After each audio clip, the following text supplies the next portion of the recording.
Good morning, everybody. I'd like to call the meeting of the Finance Committee to order, please. Are there any public comments? Yes, sir. There's one public speaker, Mr. David Castling from the Tri-Tip Grill. Okay.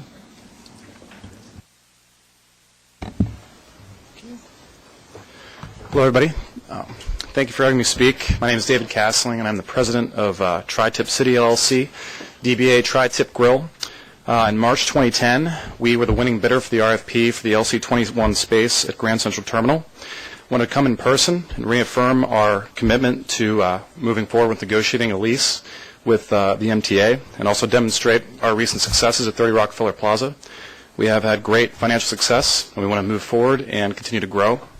Brought with me William Castling, who's an investor in 30 Rockefeller Plaza, and he has demonstrated in the form of a letter his commitment to backing us financially with this project. Thank you very much. Thank you, sir. Mr. Chairman, that concludes the public speakers. Okay. Next order of business, please, is the approval of the minutes of our July 26th Finance Committee meeting. You need a book. We'll share, Ken. We'll share, it's fine. May I please have a motion? Okay, and a second we've had. All in favor? Aye. Okay, Doug, the committee work plan? No changes to the work plan, sir. Okay. Budget, please. Budget watch. Okay, this month, as is tradition, we're going to report results against the mid-year forecast. I'll start talking about the agency results and speak about subsidies later on. Passenger and toll revenues are basically on target against the new forecast. When I'm talking about the expenses, I just want you to keep in mind that we're reporting against the mid-year forecast, and those expense levels have been reduced $250 million from the original approved budget from last December and what was captured in the February plan. Much of those savings were from the budget reduction program and the administrative reduction program that took place earlier in 2010. Based upon those levels, that level of forecast, I should say, expenses for the month are lower in August by $17 million or 2.5%. Year-to-date expenses were $72 million or 1.2% favorable. Some of that is timing. However, we've also seen real savings in energy, health and welfare and materials, maintenance operating contracts. Like I said, timing will reverse some of those savings later in the year, and we'll be watching that and considering that when we make the November forecast, which will be part of the November plan you'll see in 2 months. For the first time this month, we have included in Budget Watch an overtime section, because that right now is a major initiative on our part, is to reduce those costs. I believe many of you have heard some of the presentations done at the operating committees today. All of them have been done except B&T, which will be delivered later on. There's been some very, very positive results there. And sort of in a nutshell, we reduced those costs in July by $22 million against the approved budget. If you were to compare with 2009 actual results, we're looking at savings of about $54 million. Some of those savings had not yet been captured at the mid-year, but as identified in the presentations today, we're pretty confident that we will in fact see those savings. Looking at 2011, we're still confident that we're going to hit those $60 million reduction numbers that were talked about.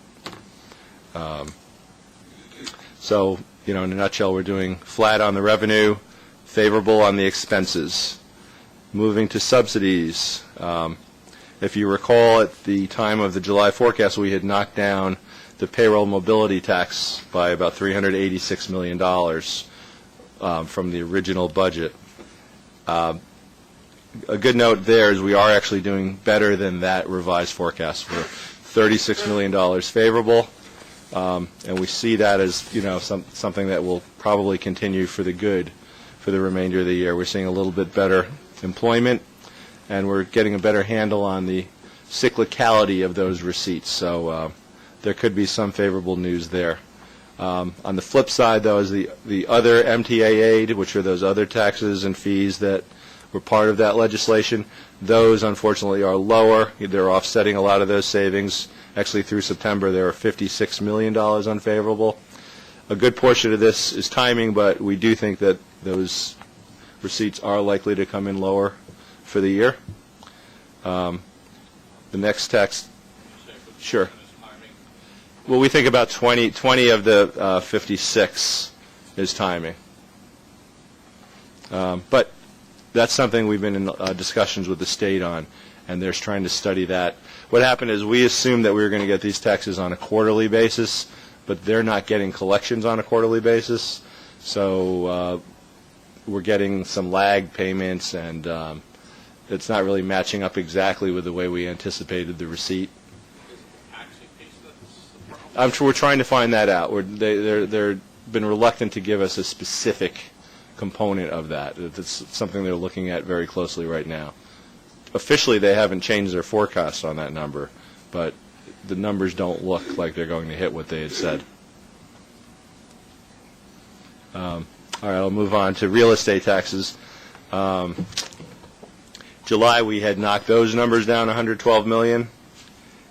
From that reduced forecast level, year-to-date receipts are about $14 million below forecast.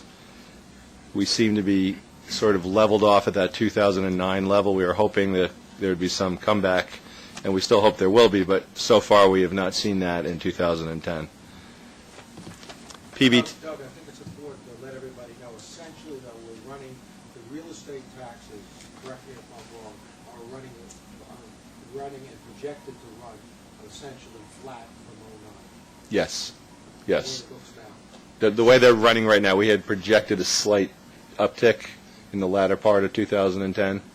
We had projected more of an uptick, and then in July we knocked that down, but we still expected an increase from 2009 levels, but we still seem to be at that 2009 threshold. You know, in the mid-30s a month. This is unbelievable. Basically, if you look at I would have felt by now we would have seen an improvement, not only, you know, in the mortgage recording tax and all these things we get, and it's unbelievable that it's still completely flat to last year, which was disastrous. So it's important to keep that in mind, that this thing has not bounced at all. Zero. Go ahead, Doug. I'm sorry. Yeah, okay. PBT are right on target, which is good. MTOA, they're right what we expect, but in past years we would get a lot more of those receipts earlier in the year. When the state started having financial trouble the last couple of years, they started pushing those receipts back to the latter half of the year, and that's what we have in the plan, and that's what we expect to get. On top of that, they've hit us with the cut because they received a cut in the federal medical assistance, so we're getting reduced by $16.7 million. Can I ask a question about that? Yeah. If what I believe you just said, in addition to the $143 million they stole from us originally, Yeah. they just stole $16.7 million more. Well, I'm not going to agree with the way you characterize it. I agree with the number. Okay. You get very experienced. Those of us characterize it differently. So That's the number, yeah. So the end result, the end result is that over $160 million that was originally anticipated to come to the MTA for subsidy from the state of New York will now not do so. Yeah. That's correct. That's a factual statement. I believe without so, yes. characterization. That's correct. $160 million. Yes. And the service cuts that we did were how much? So not only could we have not have to do any of the service cuts, we could have done other things with the $160 million. Okay, I just wanted to make sure I got the point. Thank you. Just to follow up on what Mitch just said, so that when the legislators show up at our public hearings and ask what we did with the money, we can say, What money? The money that you took from us. That would be a correct characterization, irrespective of whether you say it was stolen or it was money that they claim that they gave us, but they in fact took it back. Well, if you do a marginal analysis and you look at the margins, yeah, of course. It's even worse. Thank Al admits you're assuming that we're finished. I'm not so sure we're finished based upon what I'm you only read. making a factual statement, not a speculative statement. Factually, it's 160. We can all speculate as to what may happen in the future or may not happen, but from a factual statement, we're $160 million less than we were supposed to have. Yeah.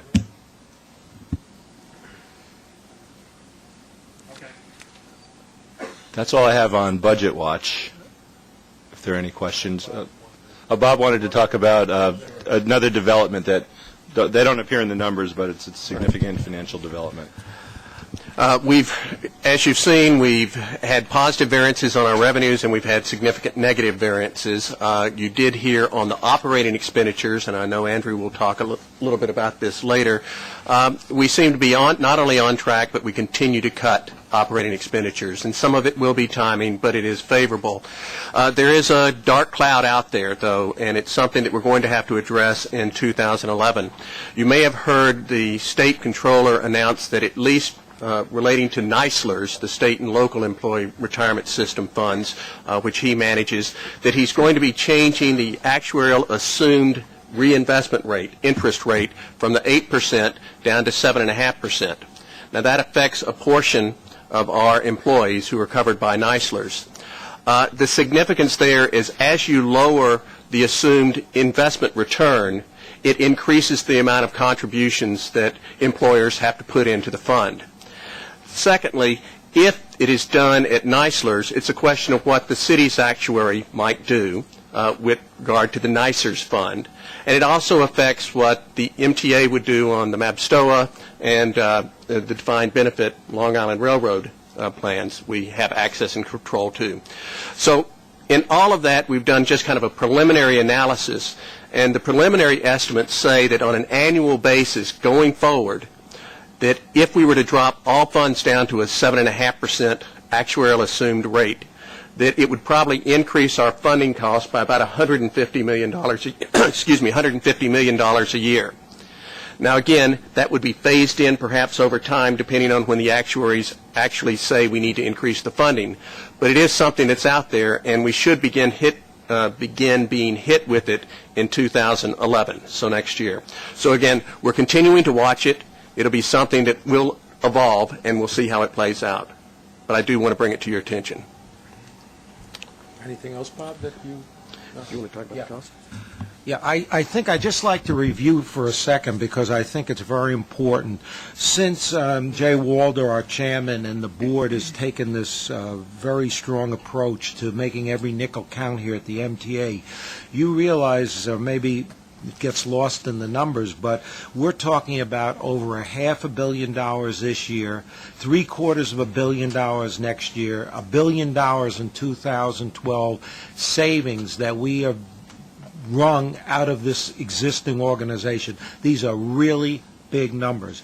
And when Doug talks about an additional $73 million presumed savings since we did the budget update, that's in addition to that. So we look at this terrible fare increase that's coming down the pike, which nobody sitting around this table wants to do. I mean, it's obviously a very onerous thing. But can you imagine if the board and the chairman and everybody, the senior staff, have not done the exceptional job they've done here at the MTA in the last year to wring out these costs? We'd be looking at a fare increase of 25 or 30%. So this is real numbers, and I think it's very important. I think it gets lost in the media, it gets lost in the press. This is an agency that is really concerned about the writing public, and we are doing everything possible. And when I mean the agency, not only the board, but obviously the staff from the chairman on down, to wring every nickel of savings we can out of this place. And you see it in the numbers. It is. I think the psychology here is much different, and that's why you're seeing the savings. And Doug is being conservative. He says, well, we don't know what's going to happen for the rest of the year against our budget, which is what he should do as the head director of budgets. But I think the psychology is very different here now, and I think we're going to look forward to a lot more savings. Thank you. I just wanted to bring that point out because I think it's very important. A lot of hard work is being done here. A lot of hard work. Doug, you go ahead. Next is Finance Watch. Pat? Pat, go ahead. Finance Watch appears on Roman numeral 4-1 of the committee book. We have a few transactions to report. The first is we successfully closed on our new commercial paper program. This is a $900 million program that's supported by 4 banks in 4 separate subseries. Subseries A is $100 million provided by TD Bank. Subseries B is $250 million provided by Barclays Bank. Subseries 3 is $350 million provided by RBC Bank, and Subseries D is $200 million provided by Citibank. These are full direct pay letters of credits offered by each bank. The commercial paper program was authorized back in July by the board. We initially placed $25 million from each subseries of notes just last week. Very successfully at an average rate of 29 basis points. And the paper ranged in maturity from 60 days out to slightly over 100 days.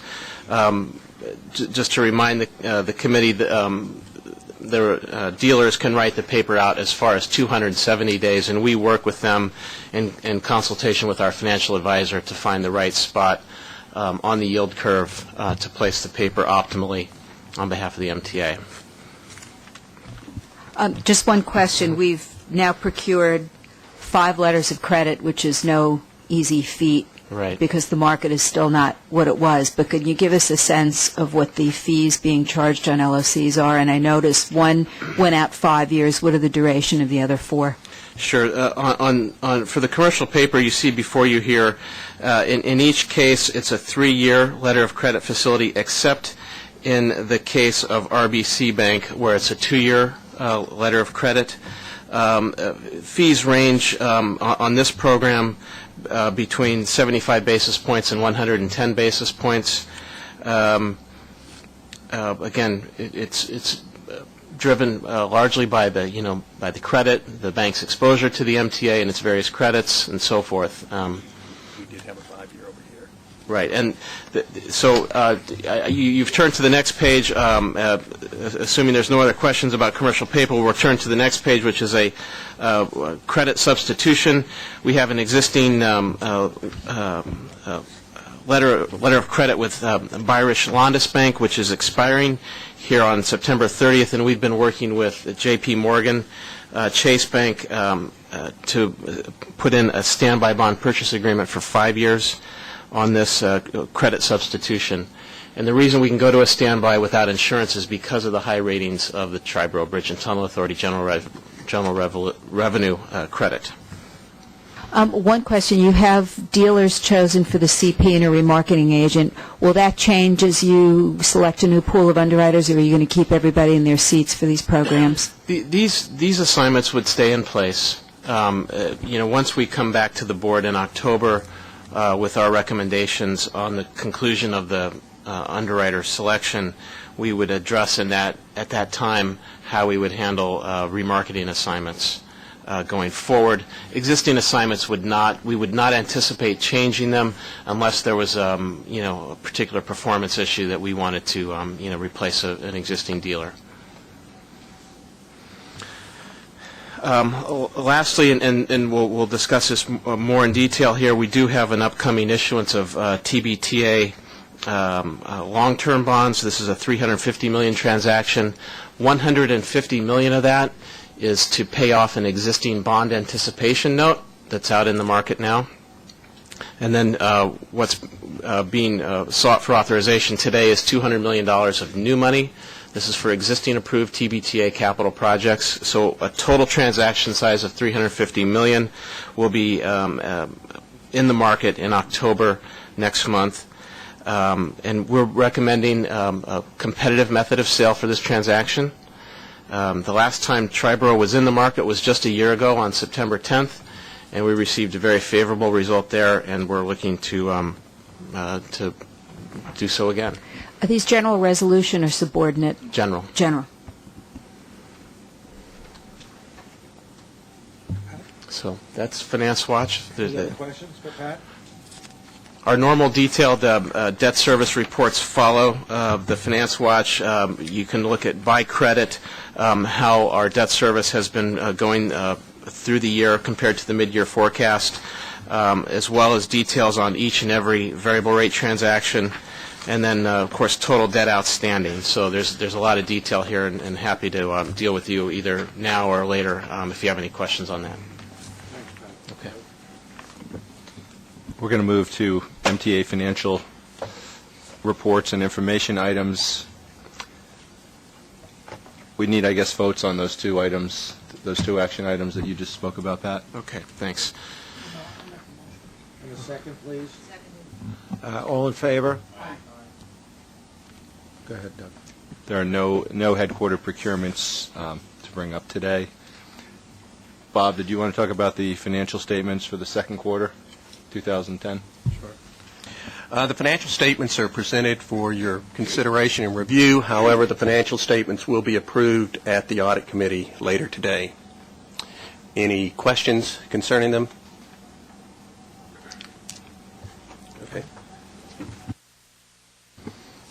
All right, moving through the agenda, the next would be Metro-North and Long Island Railroad Committee, and we have 5 procurements for Metro-North and Long Island for a grand total of $2.9 million. Metro-North is 1 competitive, Long Island Railroad is 3 non-competitive, and 1 competitive.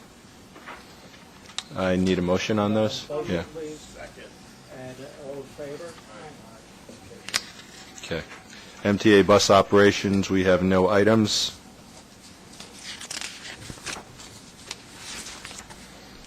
Bridges and Tunnels, we have no procurements, but we have 1 action item, and that's staff summary to obtain board approval for the adoption of a regulation which would impose an administrative fee known as a toll violation fee in the amount of $50 upon the owner of any vehicle crossing a bridge or tunnel without paying the prescribed crossing charge by means of a properly mounted and valid Easy Pass tag or by fare media other than the prepaid Easy Pass at the place and time and in the manner established by the authority for the collection of such toll. The B&T committee is meeting later today. That hasn't come up yet. Well, Am I correct? it has not come up yet, yeah. Isn't it unusual to approve something at finance? Well, before the committee has done it, or am I wrong? Well, unfortunately, the schedule, the way it works now, that's just the way it sort of works. I guess if subject to the right, and you could always wait for the overall board committee too. Second, please. Yeah. And Okay. all in favor? Okay.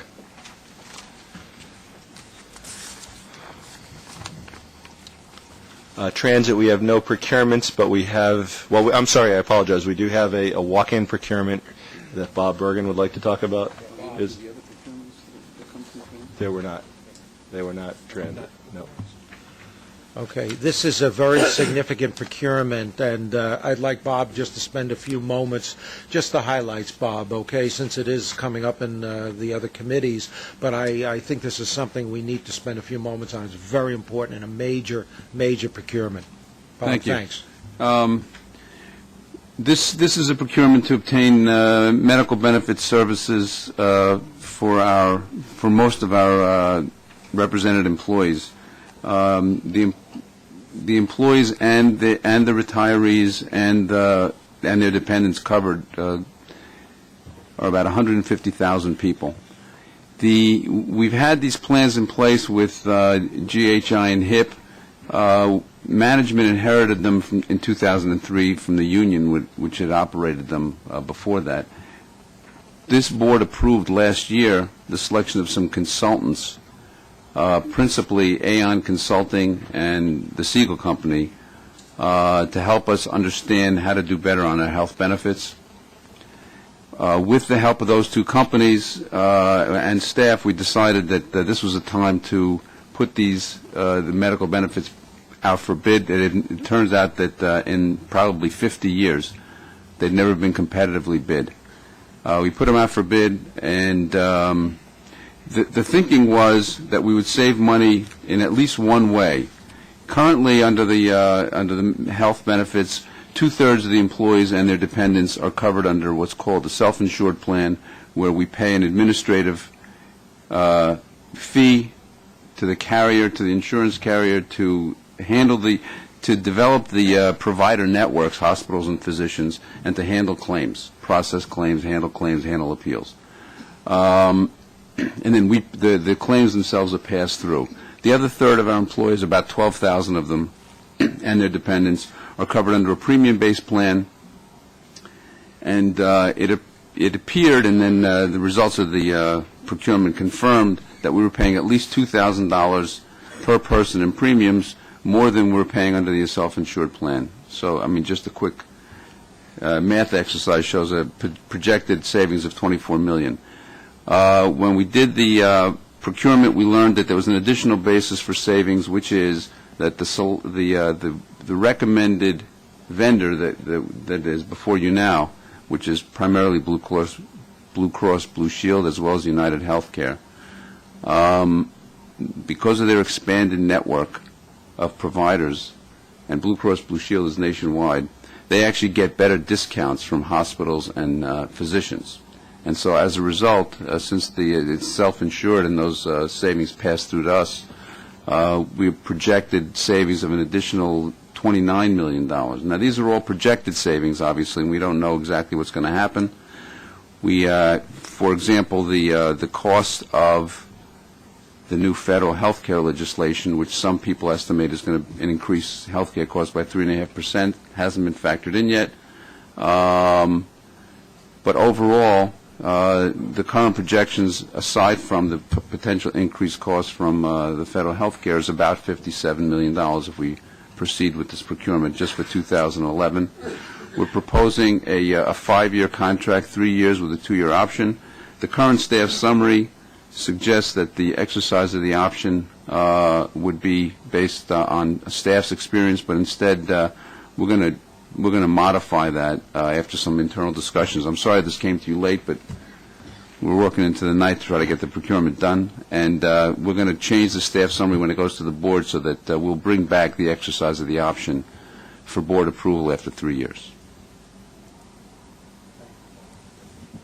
Again, this is a win-win situation. I mean, it's a fantastic thing, saves tremendous amount of money here. I think the staff did a terrific job. This is not an easy thing because there's so many participants in this plan to change, and it's big, and we're doing it, the chairman wanted it done right away now because of the timing at the time of year. Do you want to explain that, Bob? Or I'd be glad to. This, I think, is important, too, to understand. Traditionally, every year there's an open enrollment period so that, for example, our employees now can choose, or our retirees can choose between an HMO approach or a preferred provider approach.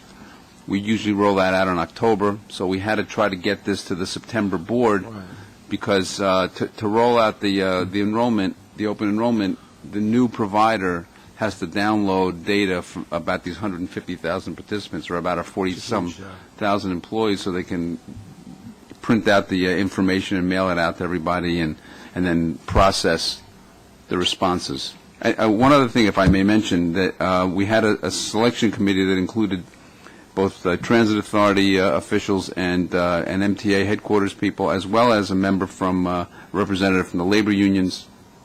And we've also kept the labor unions, even those who weren't voting members of the selection committee, informed. We've briefed them along throughout the process.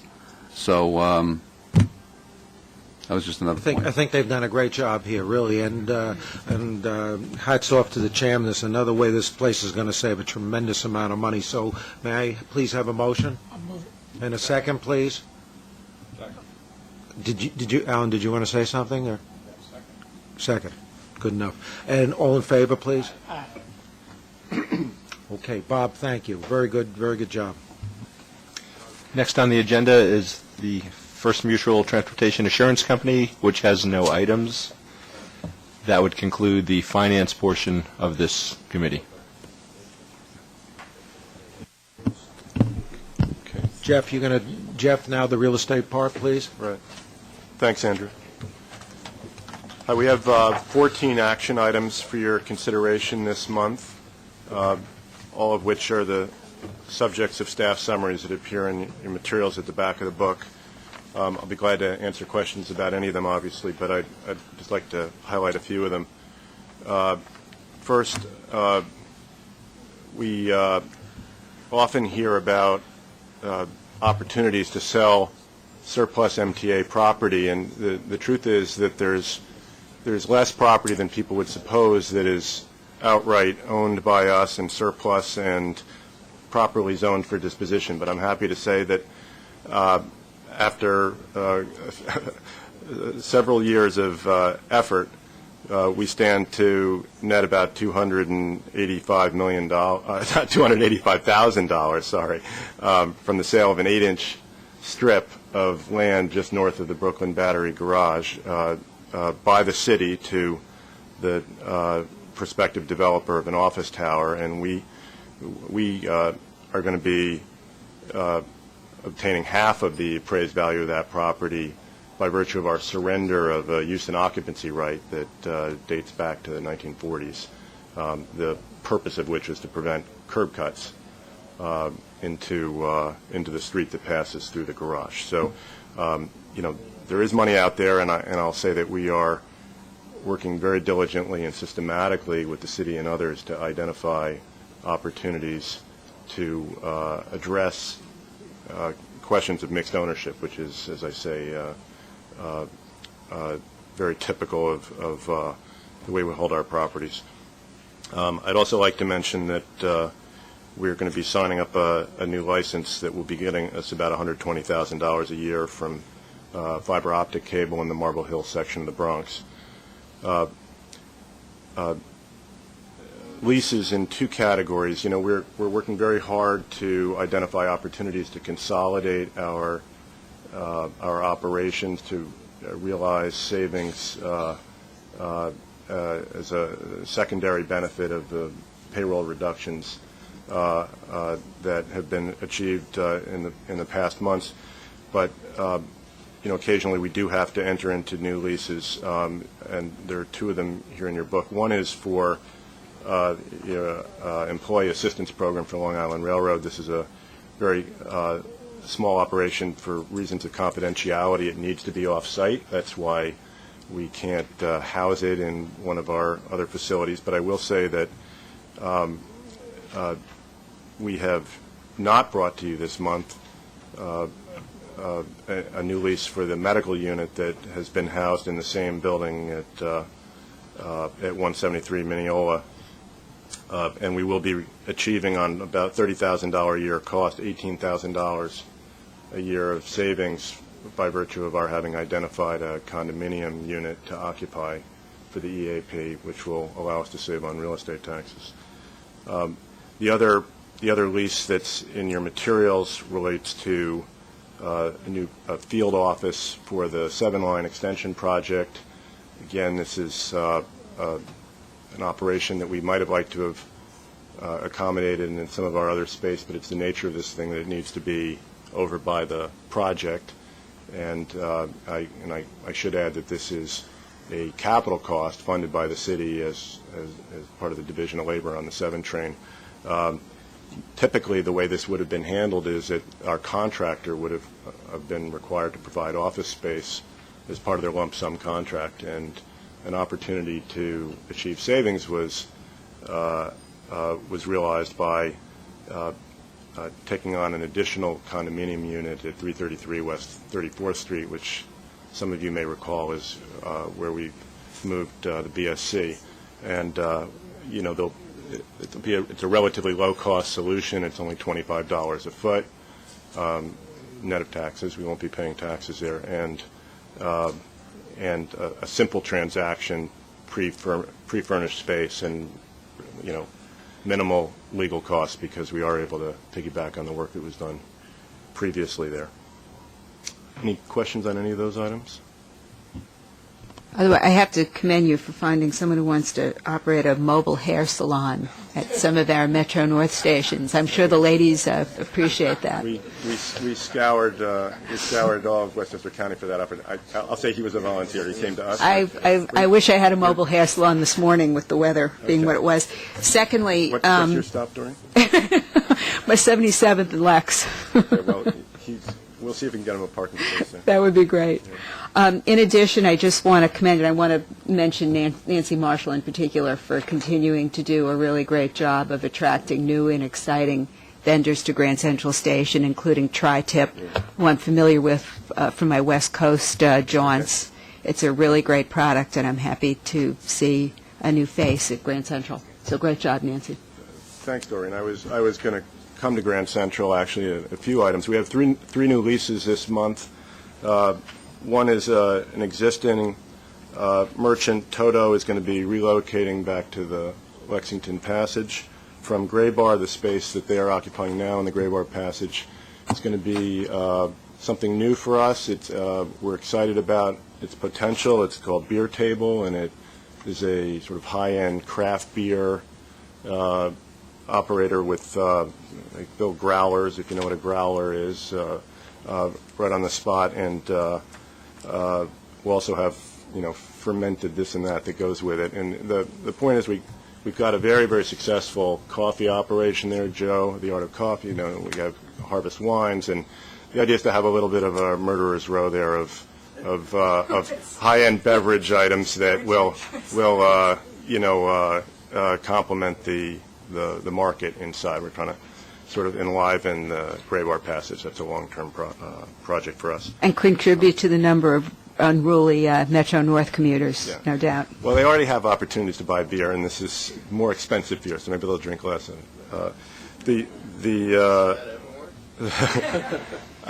We'll get a study for you, John. The last thing I want to mention is Tri-Tip. Some of you may recall that we had an item in our book for June recommending Tri-Tip. I need to contradict Mr. Castling a little bit. They were not the winner of the bid. They had the highest proposed minimum rent.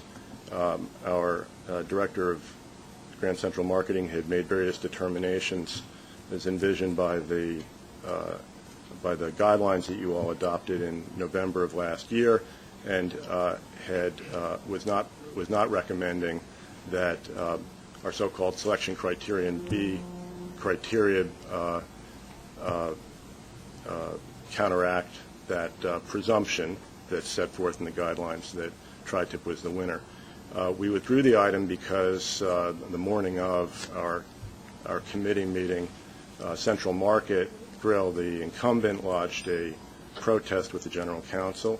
That protest cited various grounds that are summarized in your staff summary. And again, I can answer questions about them, but suffice it to say, I think that the General Counsel reviewed the deliberations on procedural grounds, found there was a rational basis for them, notwithstanding which I felt in my discretion as Director of Real Estate that it would be appropriate to convene a selection committee.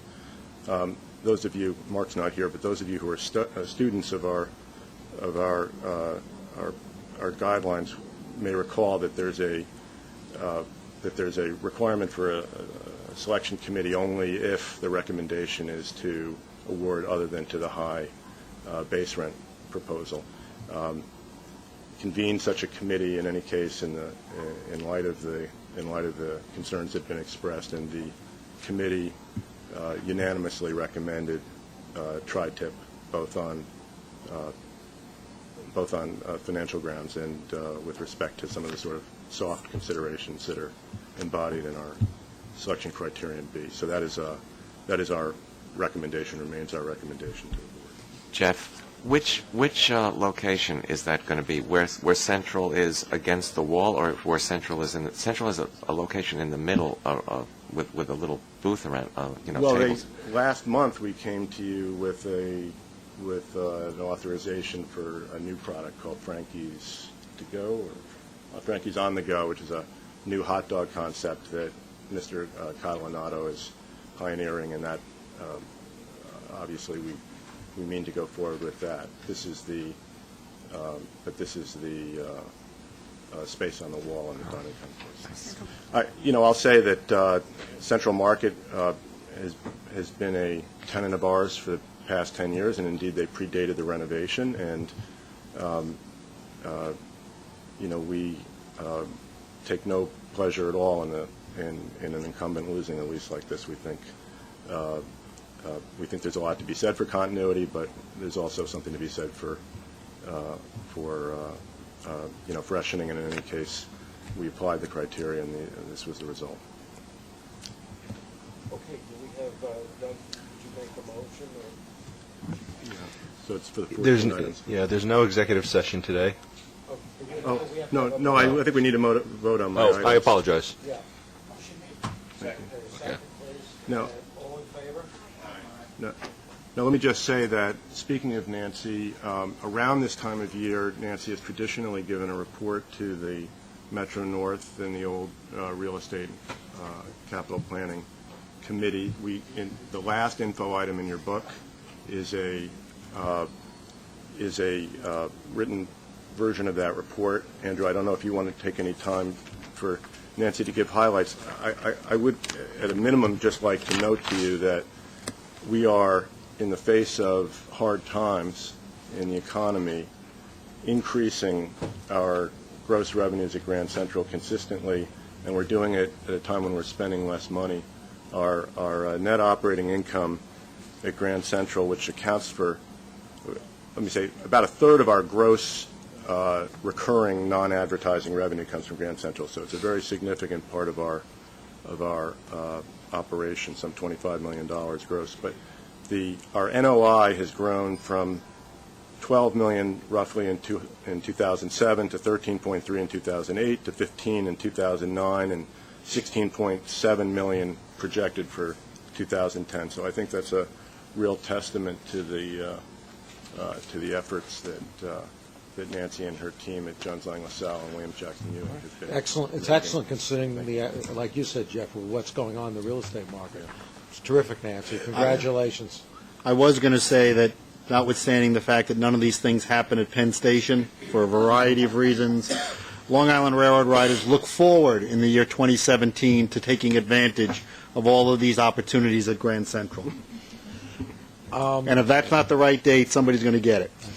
Just so the committee knows, too, Jeff and I, have been meeting, and I asked Jeff to please put together a business plan for the real estate and the leasing in view of the way we're consolidating the operation here, and Jeff has agreed to do this and will be back to us, I guess, through Darlene to schedule the appropriate form that we can be brought up to date of what his plans are for the next 5 years, let's say, for the real estate that we currently hold in conjunction with our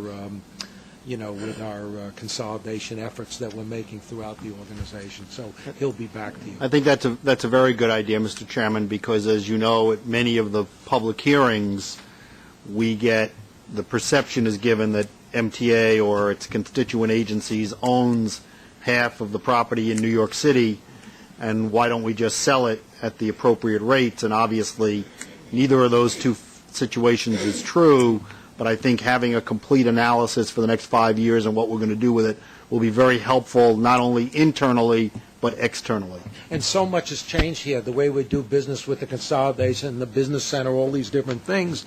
I mean, I think it's appropriate for this committee, since it has taken over oversight of Jeff's department in the last 6 months by order of the chairman. It's important for us to get up to speed. I think all of us would like to understand what Jeff and his team have planned. I know they're working on this. It's not something that this has just happened. They're working on it, but I think as the fiduciaries here for the real estate, we need to be brought up to date, and Jeff has assured me that we will over the next 60 days.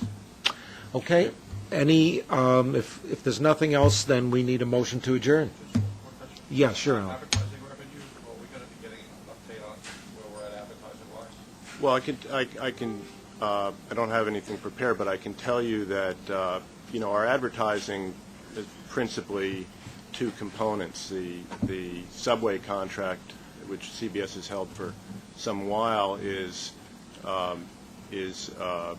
unchanged, and the headline there is that they pay us minimum annual guarantee, and that their revenues do not exceed the break point there.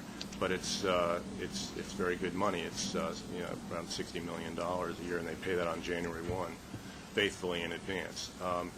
With respect to the contract that Titan formerly held and that was awarded to CBS earlier in the year, I can tell you that we are tracking ahead of projections. We are in percentage payments there almost by definition. You may recall that the structure there was for a MAG, a minimum annual guarantee, that was roughly 90% of what was being projected, and as it is, we're doing a fair bit better than that.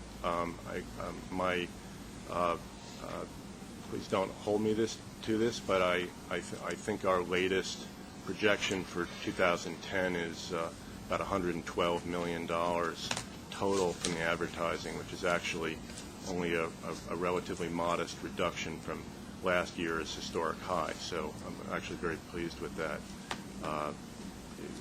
Relative to what Titan had promised, we're not at the $125 million level, but it's a lot better than might have been feared. We've gotten some very good publicity about the sports highlights that we're showing. Yeah. Who is the mover behind that project, and how are we getting revenue from that? Are the franchises paying us something, or how is all that derived? Well, as I say, the subway contract is largely about minimum annual guarantee, and over time, CBS has initiatives that are in two categories: those that are included within the MAG, if you will, and those that are so-called new media or over and above. The station and subway car domination that we do at Grand Central was internalized to the MAG when we last let the contract. So the actual, the big pictures of Jorge Posada on the side of the car, we're not getting marginal income for that, but it's very much of a part of why CBS is paying us what they do.